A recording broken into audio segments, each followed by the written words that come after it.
Hello friends, आज मैं आपको श्री गोस्वामी तुलसीदास जी के जीवन की कहानी सुनाती हूँ, जिन्होंने श्री हनुमान चालीसा, श्री रामचरितमानस और अन्य काव्य ग्रंथों की रचना की है। तो उनके जीवन की और जन्म की कथा कुछ इस प्रकार है।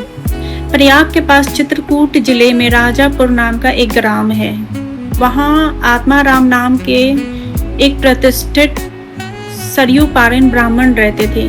उनकी धर्मपत्नी का नाम हुलसी था। इन्हीं भाग्यवान दंपत्ति के यहाँ 12 महीने तक गर्भ में रहने के पश्चात गोस्वामी तुलसीदास जी का जन्म हुआ। जन्म के समय तुलसीदास जी रोए नहीं, किंतु उनके मुख से राम का शब्द निकला। उनके मुख में 32 दांत मौजूद थे। जन्म के समय उनका शरीर 5 वर्ष के बालक जैसा था। इस प्रकार के अद्भुत बालक को देखकर पिता अमंगल की शंका से भयभीत हो गए और फ्यूचर के लिए और कई प्रकार की कल्पनाएं करने लग गए। माता हुलसी को यह देखकर बड़ी चिंता हुई। उन्होंने बालक के अनिष्ट की आशंका से दशमी की रात को नवजात शिशु को अपनी दासी के साथ उसके ससुराल भेज दिया और दूसरे दिन इस संसार से चल बसी। दासी ने, जिनका नाम चुनिया था, बड़े प्रेम से पालन पोषण किया। जब तुलसीदास लगभग 5.5 वर्ष के हुए, चुनिया का भी देहांत हो गया। अब तो बालक अनाथ हो गया। वह द्वार द्वार भटकने लगा। इस पर जगत जननी पार्वती माता को उस होनहार बालक पर दया आई। वे ब्राह्मण का वेश धारण कर पार्वती माता को उस होनहार बालक पर दया आई। वे ब्राह्मणी का वेश धारण कर प्रतिदिन उसके पास जाती और उसे अपने हाथों से भोजन करवाती।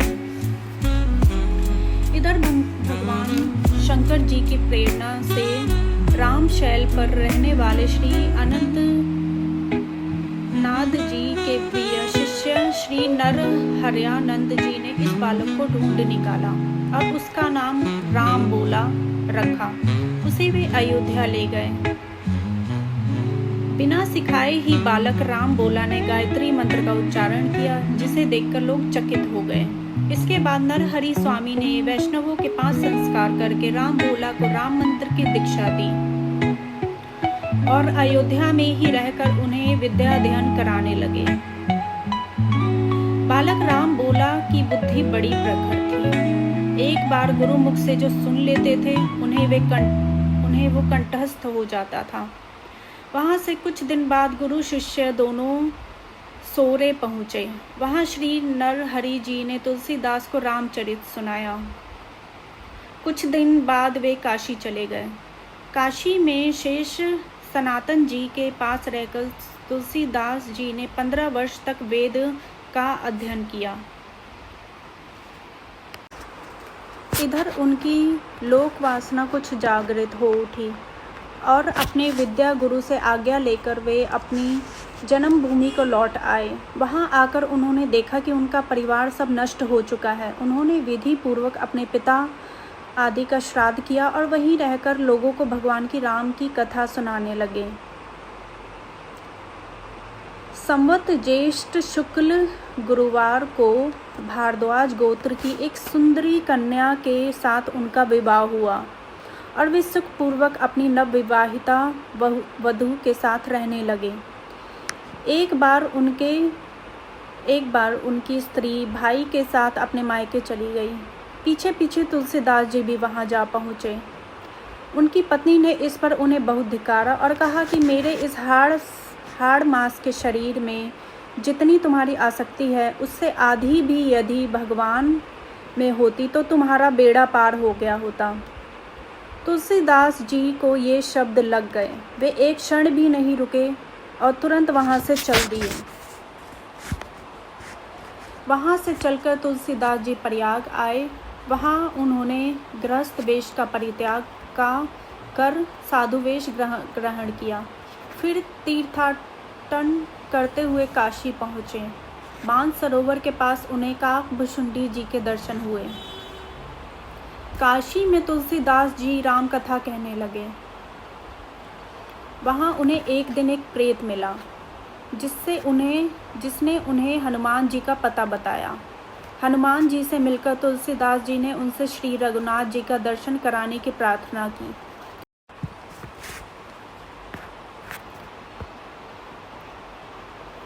काशी में तुलसीदास जी राम कथा कहने लगे। वहाँ उन्हें एक दिन एक प्रेत मिला जिसने उन्हें हनुमान जी का पता बतलाया। हनुमान जी से मिलकर तुलसीदास जी ने उनसे श्री रघुनाथ जी का दर्शन कराने की प्रार्थना की। हनुमान जी ने कहा, तुम्हें चित्रकूट में रघुनाथ जी के दर्शन होंगे। इस पर तुलसीदास जी चित्रकूट की ओर चल पड़े। चित्रकूट पहुंचकर राम घाट पर उन्होंने अपना आसन जमाया। एक दिन वे प्रदक्षिणा करने निकले थे। मार्ग में उन्हें श्री राम के दर्शन हुए।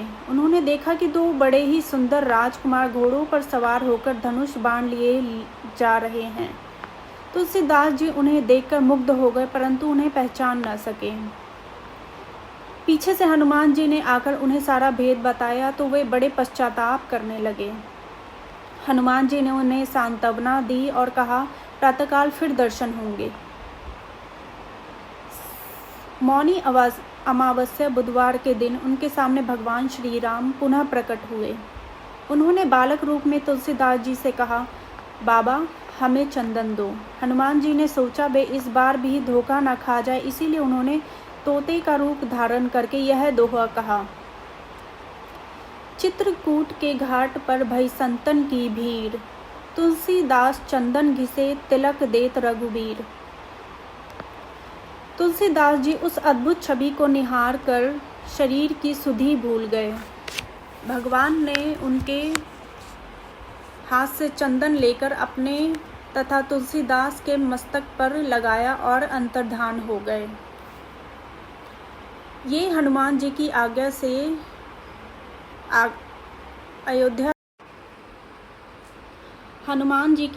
से अयोध्या की ओर तुलसीदास जी चल पड़े।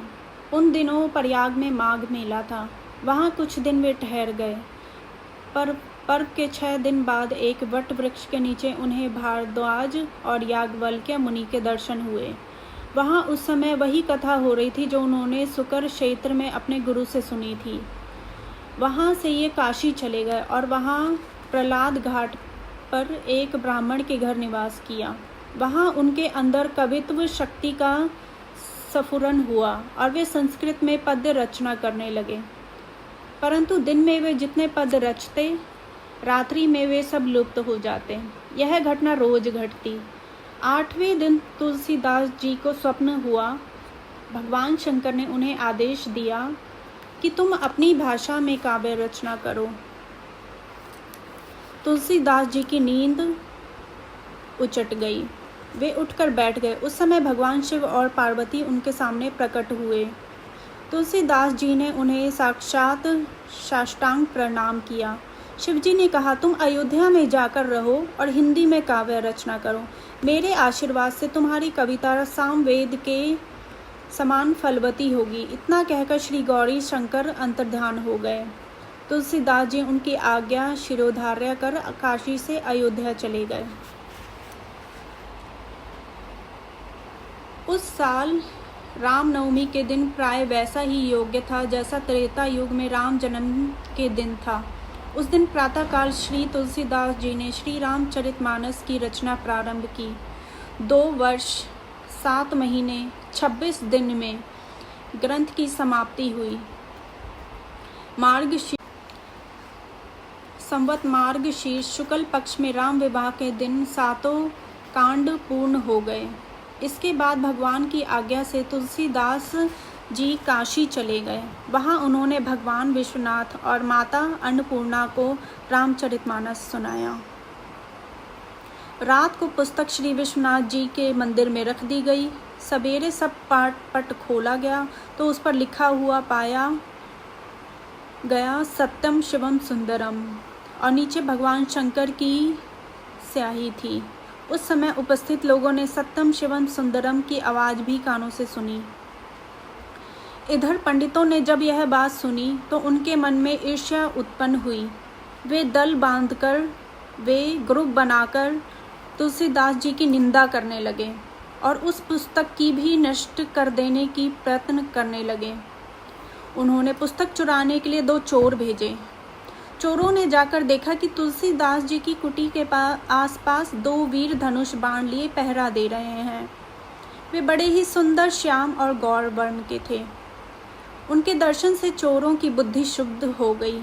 उन्होंने उस समय चोरी करना छोड़ दिया और भजन में लग गए। तुलसीदास जी ने अपने भगवान को कष्ट हुआ जान कुटी का सारा सामान लुटा दिया। पुस्तक अपने मित्र टोडरमल के यहाँ रख दी।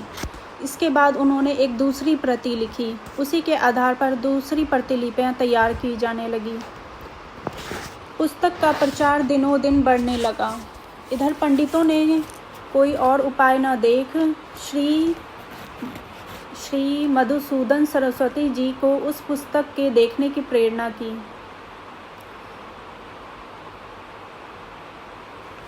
श्री मधुसूदन सरस्वती जी ने उसे देखकर बड़ी प्रसन्नता प्रकट की और उस पर यह सम्मति लिख दी। आनंद कानने हास्म मस्तु तुलसी सीतरु, कविता मांजरी भांति राम भ्रमण भूषिता। इस काशी रूपी आनंद वन में तुलसीदास चलता फिरता तुलसी का पौधा है। उसकी कविता रूपी मंजरी बड़ी ही सुंदर है, जिस पर श्री राम रूपी भंवरा सदा मंडराया करता है। पंडितों को इस पर भी संतोष नहीं हुआ। तब पुस्तक की परीक्षा का एक उपाय और सोचा गया।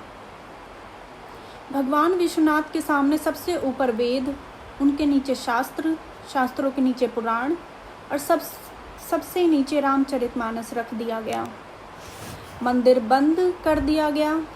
प्रातःकाल जब मंदिर खोला गया तो लोगों ने देखा कि श्री रामचरितमानस वेदों के ऊपर रखा हुआ है। अब तो पंडित लोग बड़े लज्जित हुए। उन्होंने तुलसीदास जी से क्षमा मांगी और भक्ति से उनका चरणावेदक किया। तुलसीदास जी अब 80 घाट पर रहने लगे। रात को एक दिन कलयुग मूर्त रूप धारण कर उनके पास आया और उन्हें त्रास देने लगा। गोस्वामी जी ने हनुमान जी का ध्यान किया। हनुमान जी ने उन्हें विनय के पद रचने को कहा। इस पर गोस्वामी जी ने विनय पत्रिका लिखी और भगवान के चरणों में उसे समर्पित कर दी। श्री राम ने उस पर अपने हस्ताक्षर कर दिए और तुलसीदास जी को निर्भय कर दिया। संवत श्रावण कृष्ण तृतीया शनिवार को 80 घाट पर गोस्वामी जी ने राम राम कहते हुए अपना शरीर परित्याग किया।